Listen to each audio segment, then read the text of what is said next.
मेरे प्रिय आत्मन, मैं सोचता था रास्ते में आपसे क्या कहूं, और मुझे ख्याल आया कि उन थोड़ी सी बातों के संबंध में आपसे कहना उपयोग का होगा जो मनुष्य को सत्य के पाने के लिए भूमिका बन सकती है। और इसलिए मेरी उत्सुकता है कि सत्य को पाने की भूमिका आपकी निर्मित हो, क्योंकि उसके बिना न तो आपको जीवन का कोई आनंद अनुभव होगा, न आपको जीवन मिलेगा, और न आप परिचित हो पाएंगे उस संगीत से जो सारे जगत में, सारे ब्रह्मांड में व्याप्त है।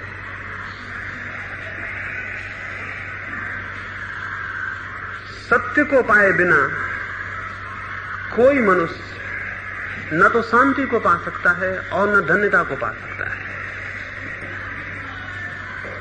हमारे भीतर जितनी पीड़ा और जितना दुख है, जितनी परेशानी और जितना असंतोष है,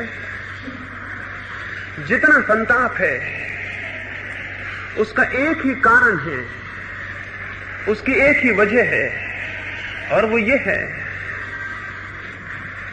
कि हमें अपनी सत्ता का, अपने स्वरूप का कोई बोध नहीं है। जिस व्यक्ति को अपनी सत्ता का ही कोई बोध न हो, वो अपने जीवन को व्यवस्थित करने में सफल नहीं हो सकता है। और जिसे इस बात का पता न हो कि कौन उसके भीतर है, उसकी सारी दिशाएं भ्रमित हो जाती हैं, उसके सारे रास्ते खो जाते हैं, उसके चलने में कोई अर्थ नहीं रह जाता, और उसके जीवन के अंत में वो किसी मंजिल पर, किसी गंतव्य पर नहीं पहुंच पाता है। इसलिए मैंने ठीक समझा कि कुछ उन बातों के संबंध में आपसे कहूं जो सत्य को पाने के लिए भूमिका और सीढ़ियां बन सकती हैं। सबसे पहली बात तो ये कहनी जरूरी है कि हम में से बहुत कम लोग होंगे जो सत्य को पाना चाहते हों, और जो नहीं पाना चाहते उन्हें इस दुनिया में कोई भी सत्य देने में समर्थ नहीं हो सकता है। चाहे आपके करीब से महावीर निकल जाएं, और चाहे आपके पड़ोस में क्राइस्ट और कृष्ण ठहर जाएं, तो भी अगर आपके भीतर प्यास नहीं है तो सत्य आपको उपलब्ध नहीं हो सकता है। अगर मैं एक कुएं पर भी खड़ा हो जाऊं और मुझे प्यास न हो तो कुएं का पानी मुझे दिखाई नहीं पड़ेगा। पानी उसे दिखाई पड़ता है जिसे प्यास हो। पानी केवल उसे दिखाई पड़ता है जिसे प्यास हो, जिसे प्यास न हो उसे पानी भी दिखाई नहीं पड़ता। और पानी की सार्थकता भी उसे ही ज्ञात होगी जिसके पास प्यास है, और जितनी गहरी प्यास होगी पानी में उतना ही अर्थ प्रकट हो जाता है। सत्य के साथ भी यही है।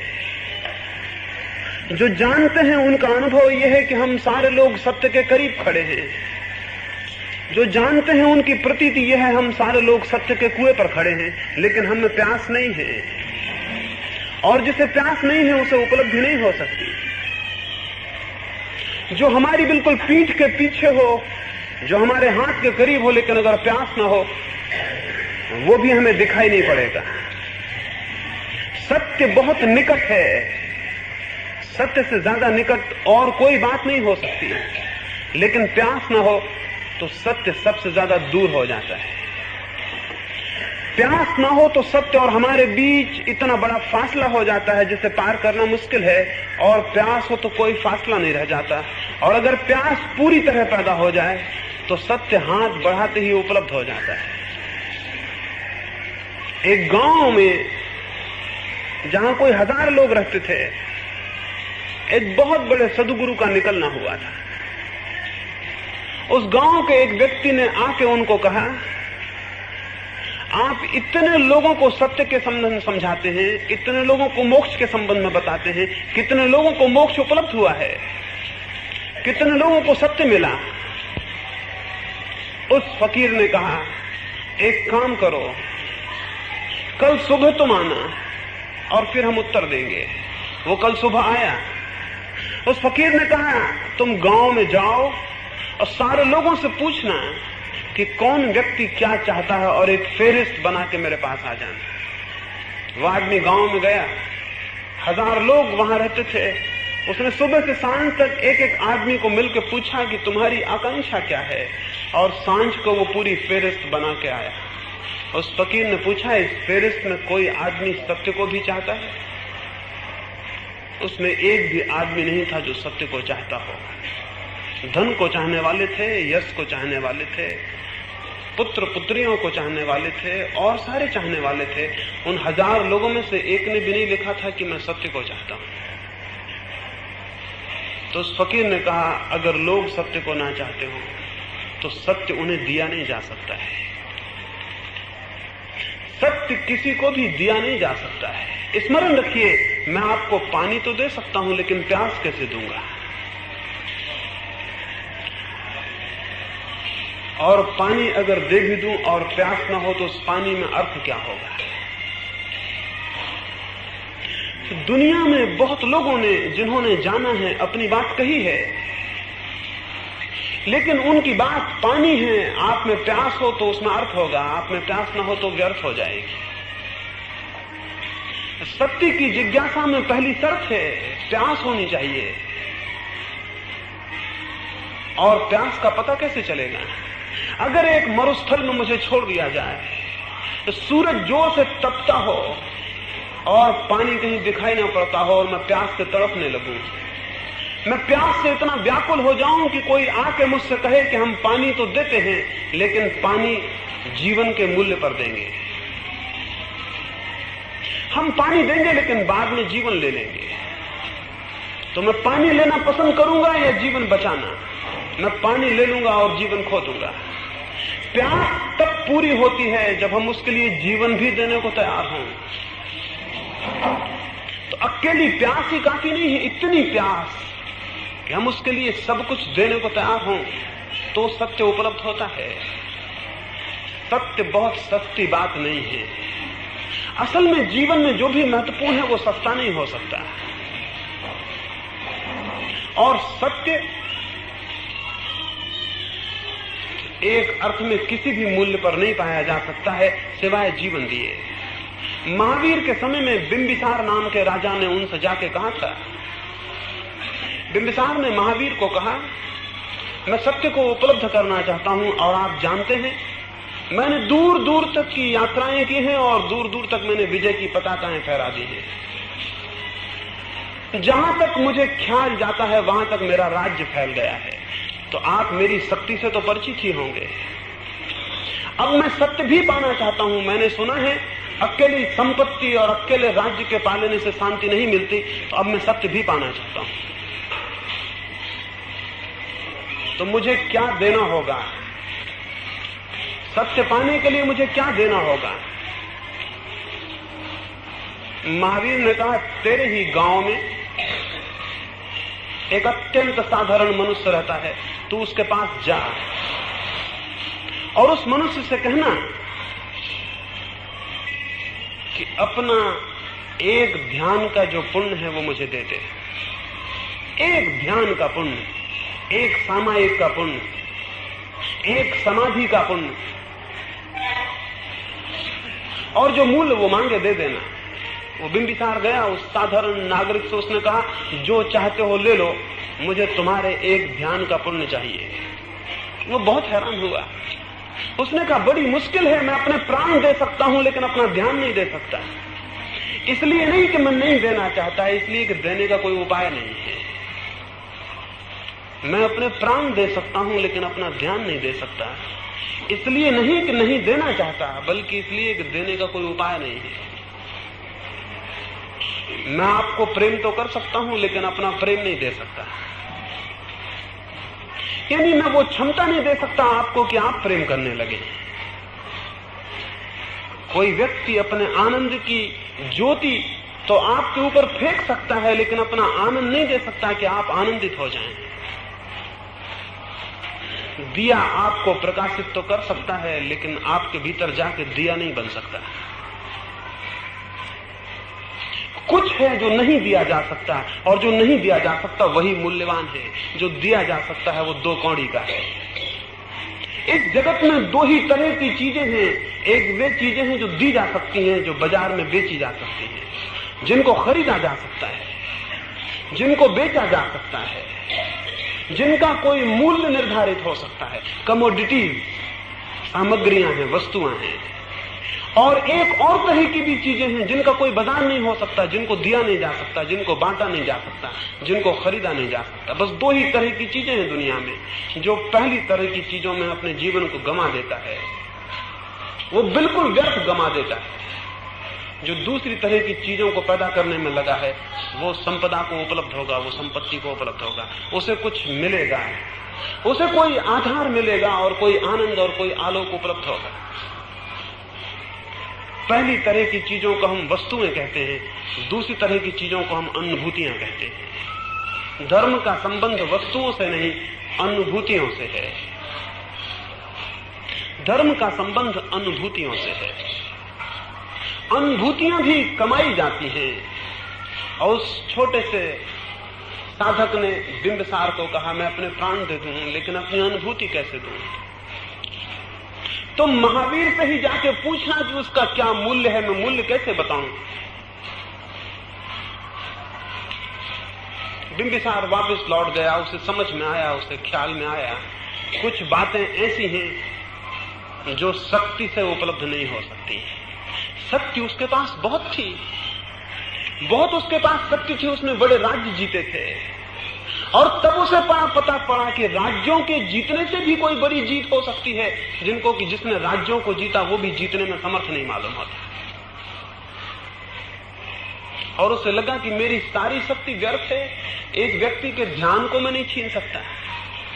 ऐसा ही फिर दोबारा हुआ। एक दूसरा बादशाह भारत आया, सिकंदर। जब वो भारत से वापस लौटने लगा तो उसके मित्रों ने उससे यूनान में कहा था एक सन्यासी को भारत से लेते आना था कि हम देखें कि सन्यासी कैसा होता है, और सारी चीजें तुम लूट के लाओगे, एक सन्यासी को भी लूट लाना। सिकंदर जब सारी लूट का सामान लेकर लौटने लगा और सैकड़ों मील उसका काफिला था, जिसमें जो भी बहुमूल्य से भारत में दिखाई दिया उसे वो लाद के ले जा रहा था, तब अंतिम सीमा को उसे याद आया एक सन्यासी रह गया। सन्यासी का कोई ख्याल नहीं आया। उसने गांव के लोगों को बुला के पूछा, यहां कोई आसपास सन्यासी है? मैं उसे अपने साथ ले जाना चाहता हूं। गांव में एक वृद्ध ने कहा, सन्यासी तो बहुत मिल जाएंगे, लेकिन जिनको तुम लूट सको, जिनको तुम ले जा सको, समझना कि वो सन्यासी नहीं, क्योंकि सन्यासी को ले जाना मुश्किल है। सिकंदर बोला, तुम्हें मेरी ताकत का पता नहीं। मैं अगर हिमालय को कहूं कि चलो तो हिमालय को मेरे साथ चलना होगा। अगर मैं इस पूरे मुल्क को कहूं कि चलो यूनान, तो इस पूरे मुल्क को एक कोने से दूसरे कोने तक चलना होगा। वो वृद्ध हंसने लगा। उसने कहा, तुम्हें सन्यासी का पता नहीं, अभी तुमने वो चीजें जीती हैं जो हार जाती हैं, अभी तुम्हें उस आदमी से मुकाबला नहीं हुआ जो हार जानता ही नहीं। खैर खोज की गई और थोड़े ही फासले पर एक पहाड़ और नदी के किनारे एक सन्यासी का पता चला जो वर्षों से वहां था। सिकंदर ने अपने सिपाही भेजे। उन सिपाहियों ने जाकर उस साधु को कहा, महान सिकंदर की आज्ञा है कि हमारे साथ चलो यूनान, बहुत सुख सुविधा तुम्हें देंगे, कोई अड़चन न होगी, कोई किसी तरह की तुम्हें परेशानी न होगी, शाही मेहमान तुम रहोगे। वो सन्यासी बोला, तुम्हें शायद पता नहीं, सन्यासी हम उसको कहते हैं जिसने सिवाय अपने और सबकी आज्ञाएं मानना छोड़ दिया है। सन्यासी ने कहा, तुम्हें शायद पता नहीं, सन्यासी हम उसे कहते हैं जिसने सिवाय अपने और सबकी आज्ञाएं मानना छोड़ दिया है। सिकंदर को कहना, यहां कोई आज्ञा प्रवेश नहीं कर सकती। वे सिपाही बोले कि तुम्हें सिकंदर का शायद पता नहीं है, अगर तुम ऐसे न गए तो तलवार के बल ले जाए जाओगे। तो सन्यासी ने कहा, तुम सिकंदर को ही भेज दो। और सिकंदर नंगी तलवार लेके गया और उसने उस सन्यासी को कहा, क्या विचार है, मेरे पीछे चलते हैं? वो सन्यासी बोला, हम तो केवल अपने ही पीछे चलने के आदी हैं। सिकंदर ने कहा, इसका परिणाम बुरा होगा। उस सन्यासी ने कहा, जिसको तुम चोट पहुंचा सकते हो उसका हम त्याग कर चुके हैं। सन्यासी ने कहा, जिसको तुम चोट पहुंचा सकते हो उसका हम त्याग कर चुके हैं। सिकंदर ने कहा, परिणाम मृत्यु होगा। सन्यासी ने कहा, जो मर जाता है उसे हमने समझ लिया कि वो हमारा होना नहीं, और जिसे तलवार काट सके और जिसे आग जला सके वो हमारी सत्ता नहीं, हम उससे पीछे हट गए हैं। और अगर तुम्हारी मर्जी हो तो काटो, तुम भी देखोगे सिर को गिरते हुए और हम भी देखेंगे। उसने कहा, तुम भी देखोगे इस सिर को गिरते हुए और हम भी देखेंगे, क्योंकि जो हमारा प्राण है, जो हमारी आत्मा है,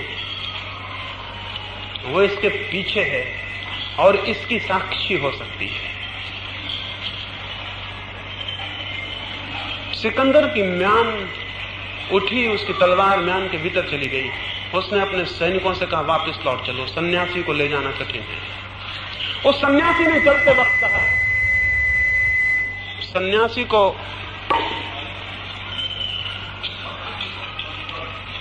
सन्यासी को मार डालना तो आसान है, सन्यासी को जीतना संभव नहीं। सिकंदर जब वापस पहुंचा, उसके मित्रों ने पूछा, सन्यासी को लाए हैं? वो बोला, सारा संसार ला सकता था, सन्यासी को लाने की बात मत कहो। और एक जगह एक साधारण नंगे फकीर के पास जाके पता चला कि मेरी सारी शक्ति 2 कौड़ी की है। ऐसा ही बिंबिसार को पता चला उस दिन कि उसकी सारी शक्ति व्यर्थ है। संसार की वस्तुएं शक्ति से पाई जाती हैं, और जिनको मैंने अनुभूतियां कही वो शक्ति से नहीं, शांति से पाई जाती हैं। वस्तुएं शक्ति से उपलब्ध होती हैं, अनुभूतियां शांति से उपलब्ध होती हैं। जिसकी शक्ति पर आस्था है वो केवल वस्तुओं को इकट्ठा कर पाएगा, और जिसकी शांति पर आस्था है वो अनुभूतियों को भी उपलब्ध हो जाता है। स्मरण रखें, इसका अर्थ हुआ कि शांति शक्ति से भी बड़ी शक्ति है। इसका अर्थ हुआ कि शांति शक्ति से भी बड़ी शक्ति है। सबसे बड़े शक्तिशाली वे हैं जिन्हें आप अपनी शक्ति दिखाने के लिए प्रलोभित नहीं कर सकते। सबसे बड़े शक्तिशाली वे हैं जिन्हें आप शक्ति का प्रदर्शन करने के लिए उत्तेजित नहीं कर सकते। सबसे बड़े शक्तिशाली वे हैं जो उस सीमा तक शांत हो गए हैं तो उन्हें अशांत करने का उपाय संसार के हाथ में कोई भी नहीं रह जाता है। शांति अद्भुत शक्ति है, एक बहुत दूसरे लोक की शक्ति है, और शांति भूमिका है सत्य को पाने की। जो शांत नहीं है वो सत्य को नहीं पा सकता है। तो पहली बात है सत्य को पाने की प्यास चाहिए। दूसरी बात है सत्य को पाने के लिए शक्ति की निष्ठा छोड़कर शांति की श्रद्धा उत्पन्न होनी चाहिए। शक्ति की निष्ठा हम सबके भीतर है। वासनाएं शक्ति मांगती हैं, आत्मा शांति मांगती है। और जो जितना शक्ति को जुटाने में लगा है वो स्मरण रखे, वो उतना ही आत्मा से दूर होता चला जाए। और जो जितना शांति को जुटाता है वो उतना ही आत्मा के करीब आने लगता है। शांति कैसे जुटाई जा सकती है, शांति कैसे पैदा हो सकती है? शांति के पैदा करने के कोई 4 सूत्र मैं आपसे कहना चाहूंगा।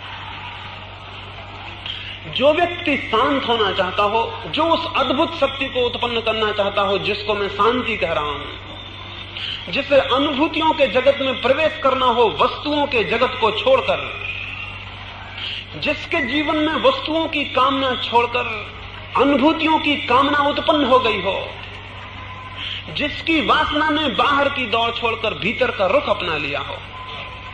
आज सांझ को मैं लेटा था और कुछ मित्र मेरे पास थे, उनको मैं एक कहानी कहा, एक अद्भुत कहानी उनको मैं कहता था, वो मुझे स्मरण आई। एक बहुत बड़े मुसलमान बादशाह के पास एक व्यक्ति ने जाकर, उसके एक मित्र ने जाकर कहा, मुझे आपका एक घोड़ा चाहिए। उस राजा ने अपने अस्तबल में जाके कहा, सबसे जो बढ़िया घोड़ा है वो मैं तुम्हें देता हूं, वो जो पीला घोड़ा है उसे तुम ले लो, उसे ले जाओ। वो आदमी बोला, उस घोड़े को ले जाने में मैं समर्थ नहीं हूं। उस घोड़े के बाबत मैंने सुन रखा है, वो घोड़ा बहुत खतरनाक है, क्योंकि जब उस पर कोई सवार बैठता है तो वो घोड़ा उल्टा चलता है, वो पीछे की तरफ भागता है। ऐसे घोड़े पर बैठ के कोई कहीं भी नहीं पहुंच सकता। वो राजा बोला जो समझदार हैं वो इस घोड़े पे भी बैठ के वहां पहुंच जाएंगे जहां पहुंचना चाहते हैं। उस आदमी ने कहा लेकिन कैसे? उस राजा ने कहा वे अपने घर की तरफ घोड़े की पूंछ कर लेंगे, उन्हें जहां जाना है वे वहां घोड़े की पूंछ कर लेंगे और पहुंच जाएंगे। ये मैं इसलिए कह रहा हूं, मनुष्य के भीतर जो वासना है वो वही घोड़ा है जो उल्टा भागता है, जहां आप जाना चाहते हैं उससे उल्टा जाता है। लेकिन जो समझदार है वो वासना को उल्टा कर लेते हैं और उसकी पूंछ आत्मा की तरफ कर लेते हैं। शक्ति की जो खोज है ये उस घोड़े का मुंह गंतव्य की तरफ रखना है, और शांति की जो खोज है घोड़े को उल्टा कर लेना है।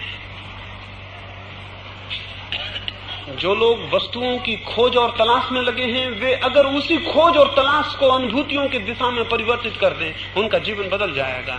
वे साधारण मनुष्यों से परिवित होकर असाधारण दिव्य जीवन में परिणित हो जाएंगे। तब वे पार्थिव न रह के भागवत हो जाएंगे। तब वे पदार्थों की दुनिया के हिस्से न होकर आत्मा की दुनिया के, आत्मा के जगत के हिस्से हो जाएंगे। ये 4 सूत्रों से संभव हो सकता है। उन 4 सूत्रों को मैं आपसे कहूं।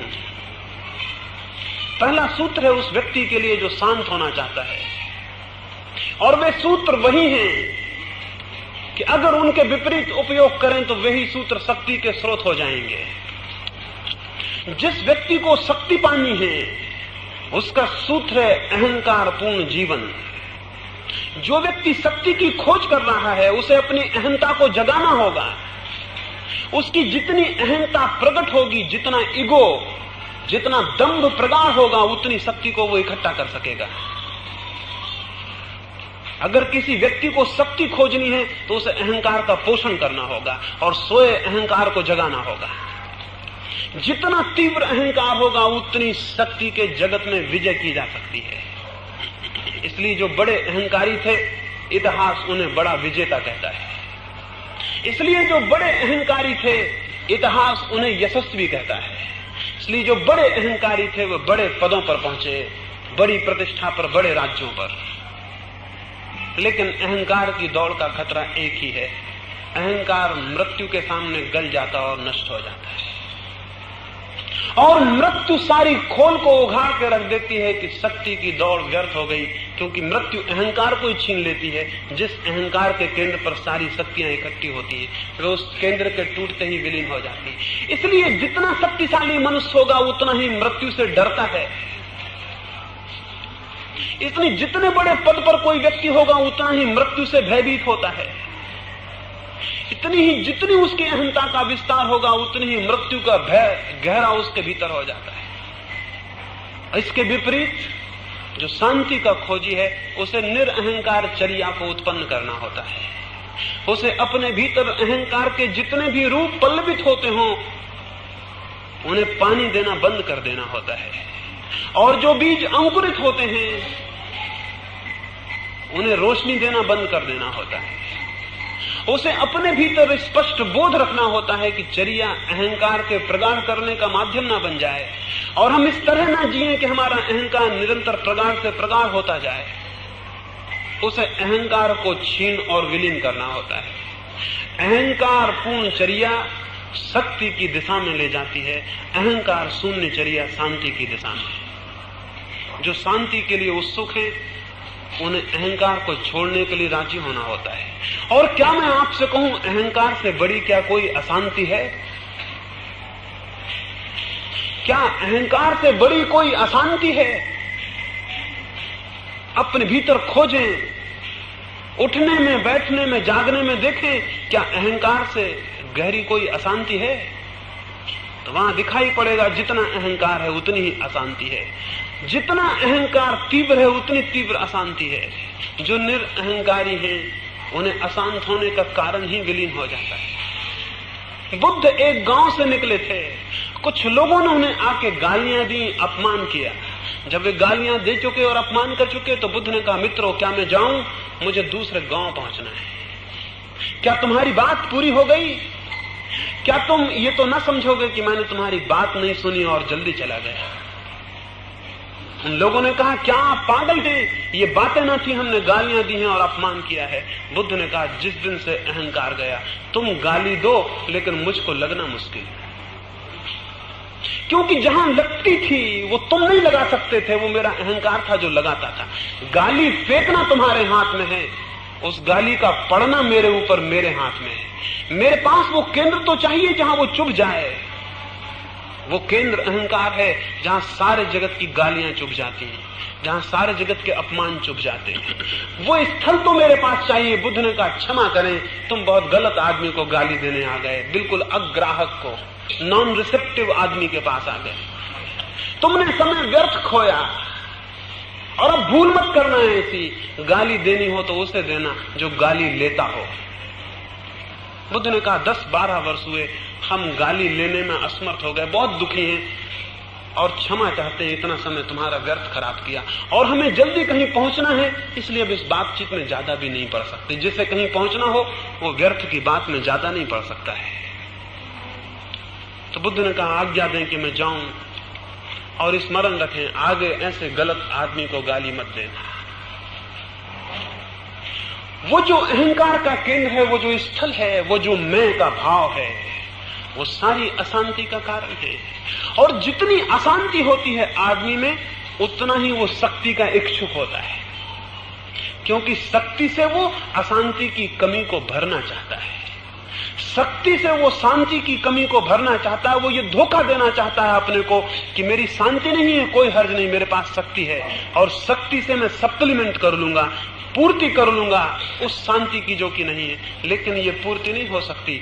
परमात्मा के जगत में कोई धोखा नहीं चल सकता है। अनुभूतियों के जगत में कोई धोखा नहीं दिया जा सकता। हम धोखा दूसरे को दे सकते हैं, अपने को धोखा देने का कोई उपाय आज तक ईजाद नहीं हो सका है। वहां 2 और 2 4 ही होते हैं, वहां 2 और 2 के 5 या 3 होने का कोई रास्ता नहीं है।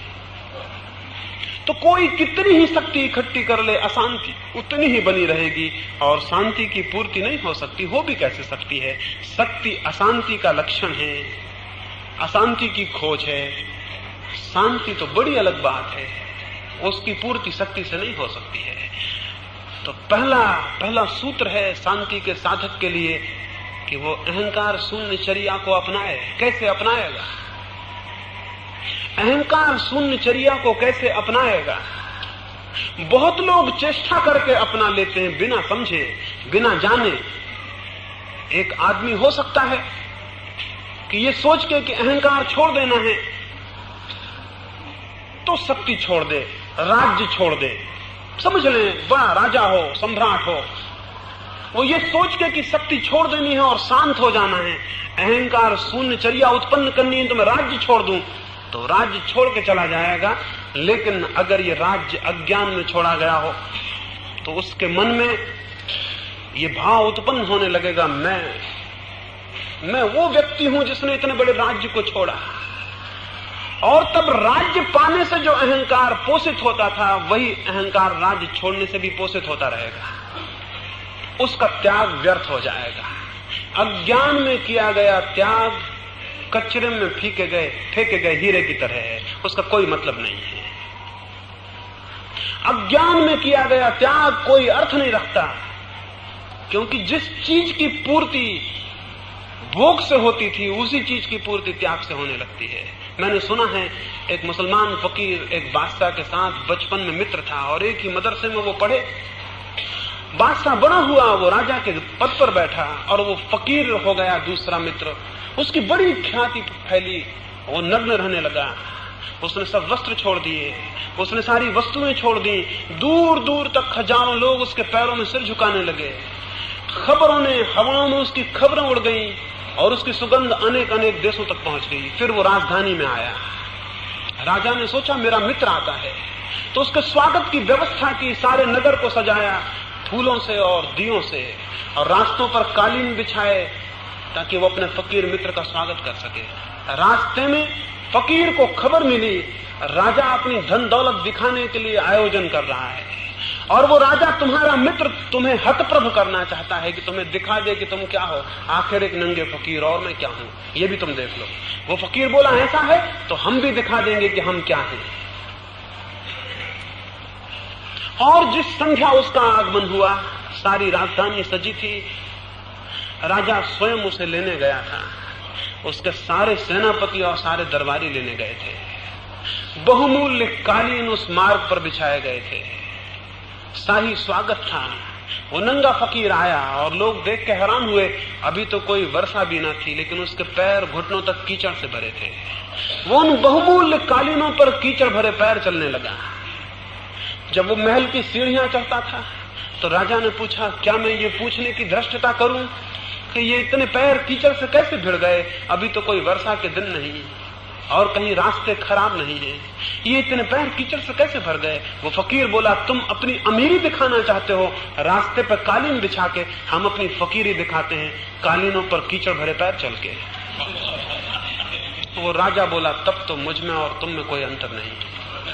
मैं सोचता था कि तुम बदल गए होगे, हम पुराने ही मित्र हैं, कोई बदलाहट नहीं हुई। वो अहंकार वहीं के वहीं बैठा हुआ है।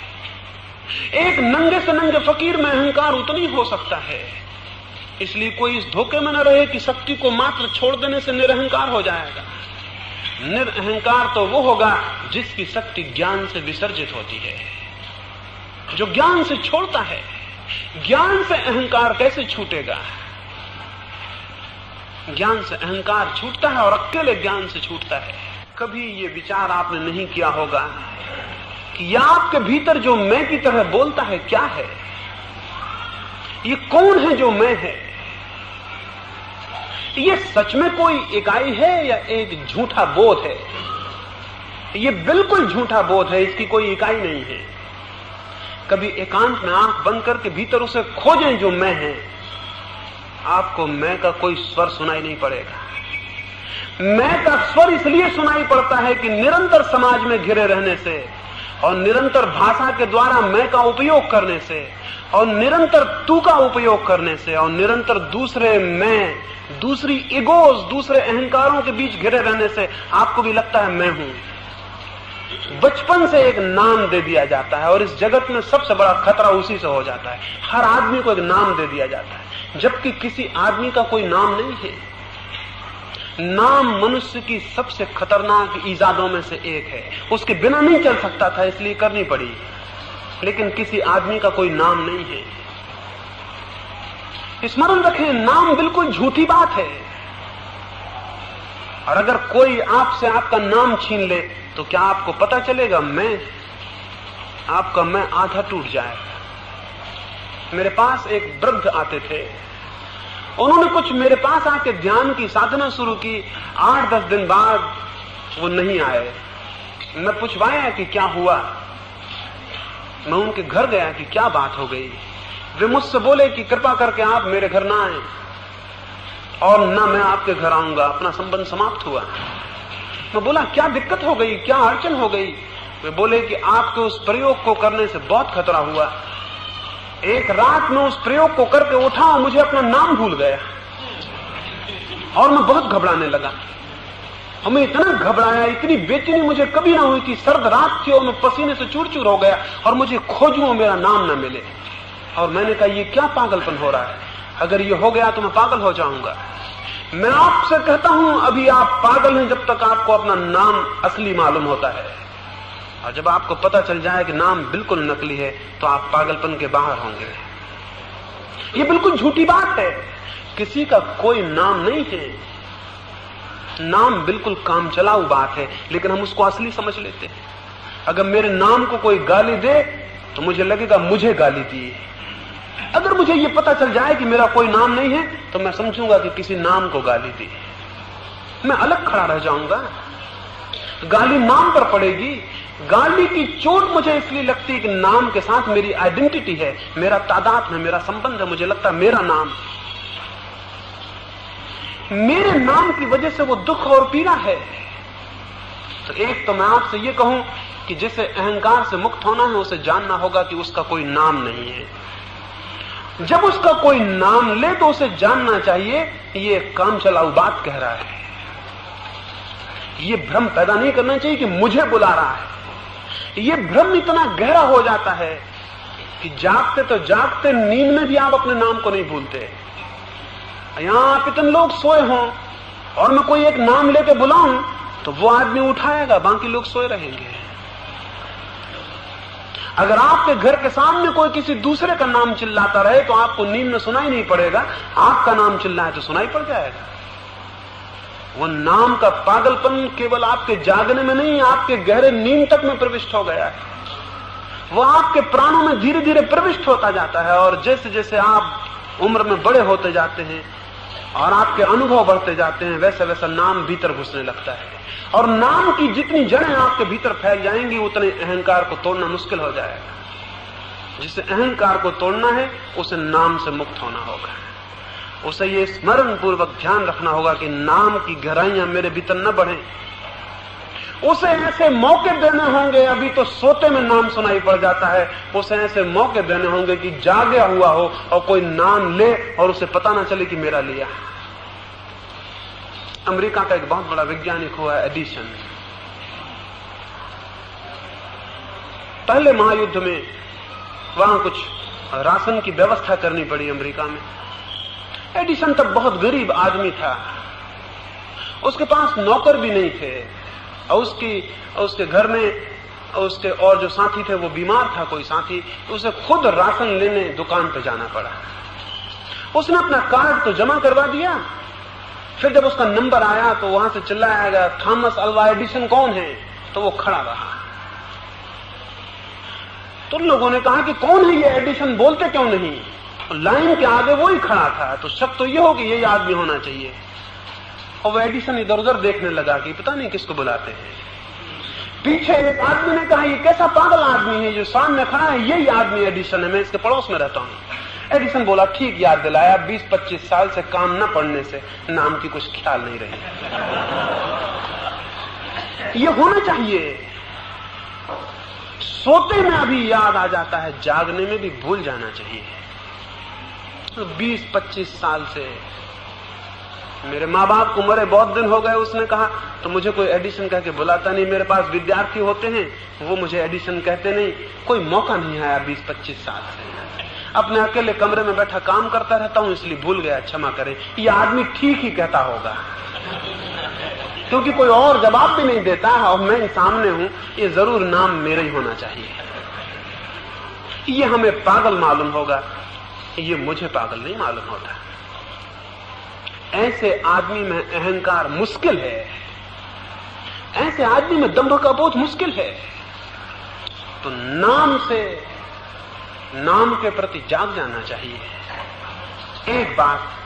दूसरी बात ये स्मरण रखनी चाहिए कि जब हम अपने को मैं कहते हैं, हम अपने को एक इकाई, एक एंटाइटी मान लेते हैं, हम एक टुकड़ा मान लेते हैं। इस जगत में कोई चीज टूटी हुई नहीं है।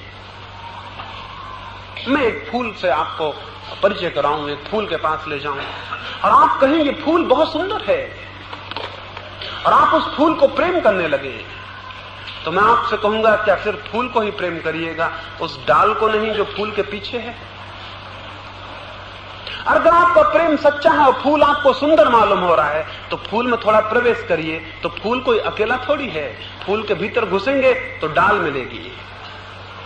डाल ना हो तो फूल नहीं हो सकता, और डाल के भीतर प्रविष्ट होंगे तो वृक्ष मिलेगा, वृक्ष ना हो तो डाल नहीं हो सकती। और वृक्ष में भीतर प्रविष्ट होंगे तो अदृश्य जड़ें मिलेंगी जो दिखाई नहीं पड़ती, वो ना हो तो वृक्ष नहीं हो सकता। और अगर जड़ों में भी भीतर प्रविष्ट हो जाएं तो भूमि मिलेगी, प्रकाश मिलेगा, सूर्य मिलेगा, आकाश मिलेगा। और तब पता चलेगा कि उस फूल के भीतर सूरज मौजूद है, और तब पता चलेगा उस फूल के भीतर सारी पृथ्वी मौजूद है, और तब पता चलेगा उस फूल के भीतर सारा ब्रह्मांड मौजूद है। उस फूल को जो इकाई समझता है वो नासमझ है, और जो अपने को भी इकाई समझ लेता है वो भी नासमझ है। ये सारा का सारा जगत एक छोटे से बिंदु पर भी पूरा का पूरा स्पंदित हो रहा है। एक छोटे से प्राण में भी ये सारा जगत स्पंदित हो रहा है। ये असंभव है कि मेरे इस छोटे से प्राण में इस पूरे जगत का हाथ ना हो। मैं कहने का हक मुझे कहां रह जाता है? अगर कहीं कोई परमात्मा है तो उसे छोड़ के मैं कहने का और कोई अधिकारी नहीं। और जो मैं कहता है वो सबसे बड़ा कुफ्र, सबसे बड़ा पाप करता है। एक फकीर एक गांव से एक दफा गुजरा, उसका एक मित्र फकीर उस गांव में रहता था। उसने सोचा कि चलूं और उससे मिलता चलूं, लेकिन रात आधी हो गई थी।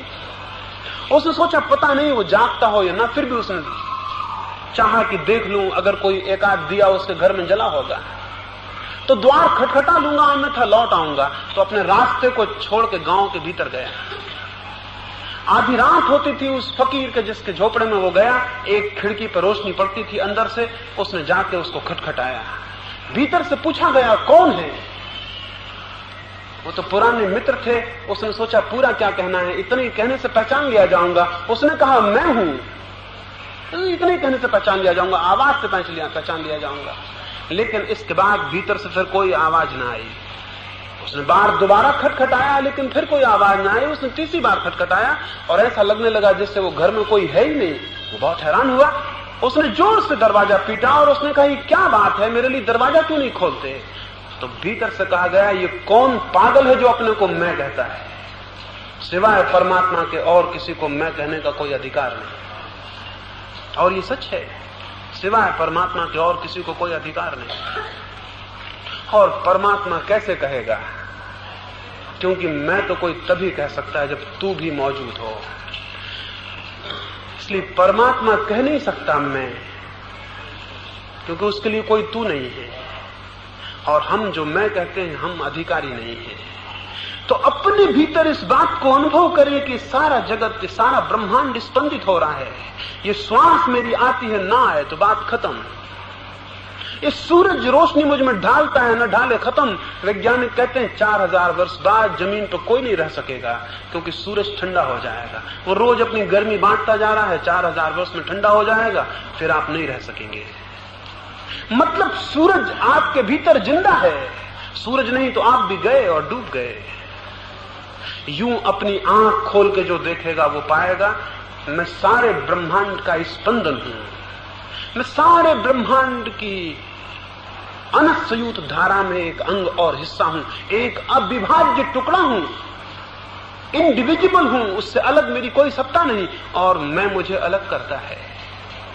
ये मैं झूठा है जो अलग करता हो। इस जगत में कुछ भी अलग अलग नहीं है, सब जुड़ा है और सब इकट्ठा है। ये सारा जगत एक टोटलिटी है, एक समग्रता है। उस समग्रता को अनुभव करना धर्म का अनुभव है, और अपने को अलग अनुभव करना अधर्म का अनुभव है। सारा अधर्म इससे पैदा होता है कि मैं अलग हूं। अगर ये दो बातें, अपने भीतर सारे ब्रह्मांड का स्पंदन और अपने नाम का झूठा होना, अगर आपकी स्मृति में बैठ जाएं, तो अहंकार धीरे धीरे धीरे धीरे विलीन हो जाता है। और तब जो चर्या पैदा होती है, तब जो आचरण होता है, वो अहंकार शून्य हो जाता है। तो एक तो सूत्र मैंने कहा अहंकार शून्य चर्या। दूसरा सूत्र है जीवन में अपरिग्रह का बोध। मैंने कहा जो जितनी शक्ति को इकट्ठा करता है वो उतना ही सत्य से दूर हो जाता है। शक्ति को इकट्ठा करना परिग्रह है, और शक्ति को इकट्ठा न करने की जो बोध मन स्थिति है वो अपरिग्रह है। मैं इकट्ठा ना करूं, मैं जोड़ू नहीं, मेरे पास इकट्ठा ना हो, मैं क्रमशः उस तरफ चलूं जहां मैं अंत में बिल्कुल अकेला रह जाऊं, मेरे पास कुछ न रह जाए, बस मेरा होना ही रह जाए। ऐसी जो दृष्टि बोध है वो अपरिग्रह है। अपरिग्रही जितना न्यूनतम संभव होगा उतना अपने को फैलाएगा, परिग्रही जितना अधिकतम संभव होगा उतना अपने को फैलाएगा। और मजा यह है कि परिग्रही जितना फैलाता जाएगा उतना ही पाएगा उसका घेरा बहुत छोटा है और बड़ा होना चाहिए। और अपरिग्रही जितना घेरे को छोटा करता जाएगा उतना ही पाएगा घेरा अभी बहुत बड़ा है और थोड़ा छोटा कर लूं। और बड़े मजे की बात है कि परिग्रही को हमेशा घेरा छोटा दिखाई पड़ेगा, इसलिए वो दुखी होगा, और अपरिग्रही को हमेशा घेरा बड़ा दिखाई पड़ेगा, इसलिए वो हमेशा सुखी होगा। तो इतना बड़ा घेरा मेरे पास है। गांधी जी जेल में बंद थे और सरदार पटेल भी उनके साथ बंद थे। गांधी जी उन दोनों 10 छुहारे रोज फुला के सुबह नाश्ते में लेते थे। पटेल ने सोचा 10 छुहारों में भी कोई नाश्ता होता होगा, इतने से क्या होगा। पटेल को फुलाना पड़ता था, उन्होंने एक रात 15 छुहारे फुला दिए और उन्होंने सोचा 10 और 15 में क्या फर्क पड़ता, कौन गिनती करता है। और गांधी जी के इस हड्डी हड्डी शरीर में थोड़ा ज्यादा भोजन पहुंचे तो अच्छा है, और फिर कौन हिसाब रखेगा। सुबह जब गांधी जी खाने लगे, उन्होंने कहा छुहारे कुछ ज्यादा मालूम होते, वैसे ही मैं बहुत ज्यादा लेता रहा हूं, ये इतने ज्यादा कैसे। पटेल ने कहा कि कुछ नहीं, कोई ज्यादा नहीं है, 10 की जगह 15 फुला दिए, 10 और 15 में कोई फर्क होता है। गांधी जी ने कहा तूने अद्भुत बात कही, अगर 10 और 15 में कोई फर्क नहीं होता तो 5 और 10 में भी कोई फर्क नहीं होगा, आज से हम 5 ही ले लेंगे। ये अपरिग्रही की दृष्टि और बोध है। यूं अपरिग्रही अपनी सीमा को कम करता चला जाता है और एक दिन उसकी सीमा विलीन हो जाती, इतनी कम हो जाती, जिस दिन सीमा विलीन हो जाती उसी दिन वो असीम से जुड़ जाता है। अपरिग्रही सीमा को कम करते करते एक दिन समाप्त कर देता है और असीम से जुड़ जाता है, और परिग्रही असीम सीमा को खींचने की कोशिश में बड़ी से बड़ी सीमा खींचता है और छोटा होता चला जाता है, क्योंकि हर सीमा उसे छोटी लगने लगती है। ये बड़ी अद्भुत बात है। जिसकी जितनी बड़ी सीमा होगी वो उतनी छोटा आदमी होता है, और जिसकी कोई सीमा नहीं होती उसकी विराटता का मुकाबला नहीं, उससे बड़ा आदमी नहीं होता। तो दूसरी बात है, जिसे शांति को साधना हो उसे अपरिग्रह की बोध को रखना होगा। जीवन की प्रत्येक चरण में उठते बैठते सोते जागते उसे देखना होगा कि हर सीमा छोटी होती चली जाए और हर सीमा उसे बड़ी दिखाई पड़नी चाहिए, तब वो उसे छोटा करेगा। एक दिन जब कोई सीमा नहीं रह जाती और अपरिग्रह पूर्ण हो जाता है तो शांति के बड़े गहरे आधार रख दिए जाते हैं। परिग्रह अशांति है, अपरिग्रह शांति हो जाता है। तो दूसरा सूत्र है जीवन में अपरिग्रह का बोध। तीसरा सूत्र है अहिंसा की दृष्टि। वो व्यक्ति जिसके पास अहिंसा की दृष्टि न हो अपने हाथ से अशांति को रोज आमंत्रण देता है। वो व्यक्ति जिसके पास अहिंसा की दृष्टि हो 24 घंटे शांति को आमंत्रण देता है। क्यों?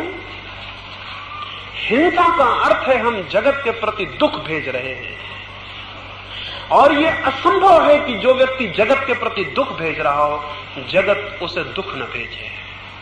ये कैसे संभव है कि मैं दुख बांटूं और फिर दुख मुझे उपलब्ध ना हो? ये कैसे संभव है कि मैं दुख के बीज बोऊं और दुख की फसल ना काटूं? तो मैं तो एक एक आदमी को फुटकर फुटकर थोड़ा थोड़ा दुख दूंगा, लेकिन वो सारे लोग मिलकर जब मुझे दुख देंगे तो मुझे तो बहुत भारी दुख को सहना पड़ेगा। तो एक व्यक्ति जितना दुख दे सकता है उससे अनंत गुना उसे वापस मिलता है।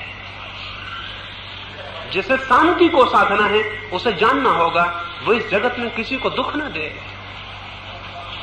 क्योंकि दुख दुख को बुला लाता है और जो आनंद को वितरित करता है वो आनंद को बुला लेता है। हिंसा का अर्थ है दुख को बांटने की दृष्टि। हिंसा का अर्थ है दूसरे के दुख में सुख लेने का भाव। और हम सब ऐसे बने हैं, साधारणतः हमें ये दिखाई नहीं पड़ता। आप कहेंगे कौन किसी के दुख में सुख लेता है?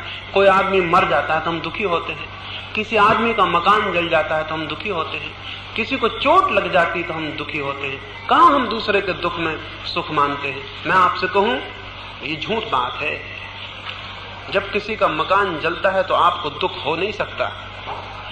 इसलिए नहीं हो सकता है कि जब दूसरे का बहुत शानदार मकान बनता है तो आपको सुख होता है। अगर दूसरे के बनते शानदार मकान में आपको सुख होता हो तो उसके जलते मकान में दुख हो सकता है। लेकिन अगर दूसरे के बड़े शानदार मकान के बनने में दुख होता हो तो आपका जो दुख मालूम होता है उसके जलते हुए मकान को देख के वो झूठा है। ये हो नहीं सकता, ये हो ही नहीं सकता, ये संभव ही नहीं है। जो आदमी दूसरे के सुख में सुख को अनुभव कर सके वही आदमी केवल दूसरे के दुख में दुख को अनुभव कर सकता है, दूसरा आदमी नहीं। तो बाकी जो हम दुख दिखलाते हैं बिल्कुल झूठा है। किसी के मरने पर भी आपके भीतर कहीं रस अनुभव होता है, किसी के पैर टूट जाने पर रस अनुभव होता है, किसी के मकान के गिर जाने पर रस अनुभव होता है। रास्ते पे एक आदमी गिर पड़ता है, लोग खड़े होकर हंसने लगते हैं। जो लोग एक आदमी के गिरने पर किसी का पैर फिसल गया और कोई गिर गया, जो लोग खड़े होकर हंस रहे हैं ये वे लोग हैं जिन्हें कल मौका मिले तो किसी का पैर पकड़ के गिरा के हंसेंगे। तो मुश्किल है कि ना गिराएं, क्योंकि अगर किसी के गिरने में हंसी आ रही है तो फिर गिराना दूसरा ही चरण है, कोई दिक्कत की बात नहीं है। एक यात्री अरब से गुजरता था, एक नगर के चौरस्ते पर उसने एक अत्यंत गरीब लड़के को, एक अत्यंत दयनीय लड़के को, एक अत्यंत सूखी हड्डियों वाले लड़के को एक बड़ा भारी ठेला गाड़ी खींचते हुए देखा। उसे देख के उसका दिल दुखी हो गया। वो गाड़ी उससे संभल भी नहीं रही थी। चौगड्डे पे काफी भीड़ भाड़ थी, बहुत ट्रैफिक था और वो लड़का मुश्किल से खींच रहा था। सिपाही ने उसको जोर का एक चांटा मारा, वो लड़का गिर पड़ा, उसकी गाड़ी भी उलट गई और लोगों ने भी उसे लातें मारी और उसे रास्ते के किनारे कर दिया कि बदतमीज बीच में सब गड़बड़ कर रहा है। उस यात्री ने अपनी डायरी में लिखा, वो मैं पढ़ता था, मुझे उसके वचन बड़े अद्भुत लगे। उसने लिखा, उस दिन मैं पहचान गया यही लोग हैं जिन्होंने क्राइस्ट को सूली दी होगी। उसने कहा कि यही लोग हैं, मैं पहचान गया यही लोग हैं जिन्होंने क्राइस्ट को सूली दी होगी, यही लोग हैं जिन्होंने सुकरात को जहर पिलाया होगा, यही लोग हैं जिनसे जमीन परेशान और दिक्कत में है। इस सारी जमीन उन लोगों से परेशान है जिनकी दृष्टि हिंसा की है। और ये अगर होता कि सारी दुनिया ही परेशान होती तो भी कोई हर्ज न था। मैं कहता हिंसा करो। सारी दुनिया जब परेशान होती है तो सारी परेशानी आप पर लौटने लगती है।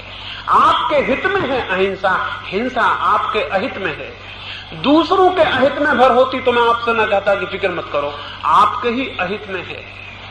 हिंसा स्वयं का अहित है। हिंसा घूम के अपने को दुख देना है, क्योंकि वो दुख लौट आता है। और अहिंसा हित है, अहिंसा अपने को आनंद देना है, क्योंकि जब हम दूसरे को आनंद बांटते हैं तो वो लौट आता है। तो जो व्यक्ति शांति की तलाश में चला है उसे स्मरण रखना होगा उसकी चर्या से हिंसा छीन हो, उसके द्वारा किसी के मार्ग पर कांटे न डाले जाएं। अब बन सके तो वो किसी के मार्ग पर 2 फूल जरूर डाले। और फूल डालना बड़ा आसान है, कांटे डालना बड़ा कठिन है। और कांटे डालने में कोई भी आनंद नहीं है और फूल डालने में बहुत आनंद है। एक दफा डालना सीखे तो उस आनंद का पता पड़ना शुरू होता है। तीसरा सूत्र में कहता हूं अहिंसा बोध, और चौथा सूत्र है शांति के साधक को अस्पर्श भावना। वो सारे जगत के बीच रहते हुए निरंतर अनुभव करे कि मैं दूर और अलग हूं, कोई चीज मुझे स्पर्श नहीं करती है। जब कोई गाली दे तो वो चुपचाप खड़े होकर देखे कि गाली आई, मेरे आर पार निकल गई, मुझे उसने स्पर्श नहीं किया। जब कोई सुख आए तो वो अनुभव करे सुख आया और निकल गया, उसने मुझे स्पर्श नहीं किया। वैसे ही जैसे मैं यहां बैठा हूं और अभी इस कक्ष में प्रकाश है और फिर प्रकाश को बुझा दिया जाए और इस कक्ष में अंधकार आ जाए, तो मैं क्या समझूंगा? मैं समझूंगा थोड़ी देर पहले मुझे प्रकाश घेरे हुए था, अब मुझे अंधकार घेरे हुए। लेकिन मैं दोनों से ये कहां छू रहा हूं? मतलब दोनों में से कौन मेरे भीतर प्रविष्ट हो रहा है? न प्रकाश मेरे भीतर प्रविष्ट होता है, न अंधकार मेरे भीतर प्रविष्ट होता है। मैं तो अछूता खड़ा हुआ हूं। इस कमरे में प्रकाश आता और जाता है और मैं तो अछूता हूं। प्रकाश मुझे घेरता है, अंधकार मुझे घेरता है, लेकिन छूता कहां है? उसका स्पर्श मुझे कहां हो रहा है?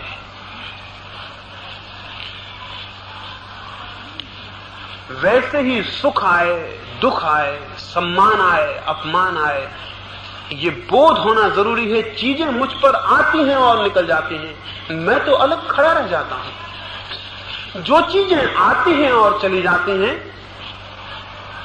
उनका मुझसे क्या नाता है? हम जैसे एक नदी के प्रवाह में खड़े हैं, पानी आ रहा है और बह रहा है और जा रहा है। और जैसे हम एक पहाड़ पर खड़े हैं और आंधियां आ रही हैं और जा रही हैं, मैं उनसे कहां स्पर्शित होता हूं? अपने को इस भांति सजग करने की जरूरत है कि इस जगत में कुछ भी मुझे छूता नहीं है।